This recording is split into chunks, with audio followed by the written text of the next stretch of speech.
আর যদি আমাকে শিবির বলেও থাকে, আমি যেহেতু শিবিরকে ভালোভাবে দেখছি, আমাকে কোনো ভালো কিছুর সাথে অ্যাসোসিয়েট করলে আমার তো এত অফেন্ডেড হওয়ার কিছু নাই। আমি কেন ট্রিগার্ড হব? এর জন্য আমি ট্রিগার্ডও হই না, আমি অফেন্ডেডও হই না।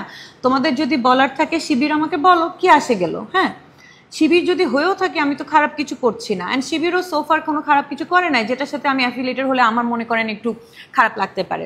ট্যাগ যেহেতু দিয়েছে, যে ট্যাগ দিয়েছে তার চিন্তার জায়গা থেকে দিয়েছে।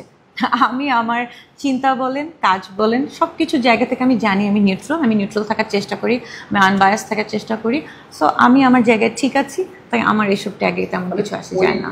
এই এনভায়রনমেন্ট তৈরি হয়েছে কারণ আপনি ভালোকে ভালো বলতে পারবেন না আনলেস একটা পার্টিকুলার গোষ্ঠীর সাথে নিজেকে অ্যাসোসিয়েট না করতে পারেন। হ্যাঁ, এখন আমি জানি না আমি আমি আমার ছাত্রকে ভালো বলাতে কেন অন্যরা এত এটাতে ট্রিগার্ড হয়ে গেল। তো ওখান থেকেই আমাকে ট্যাগ দেওয়া। তো এখানে আমি তো ভালো, আমার তো এটা সৎসাহস আছে যে আমি ভালোকে ভালো বলবো, খারাপকে খারাপ বলবো।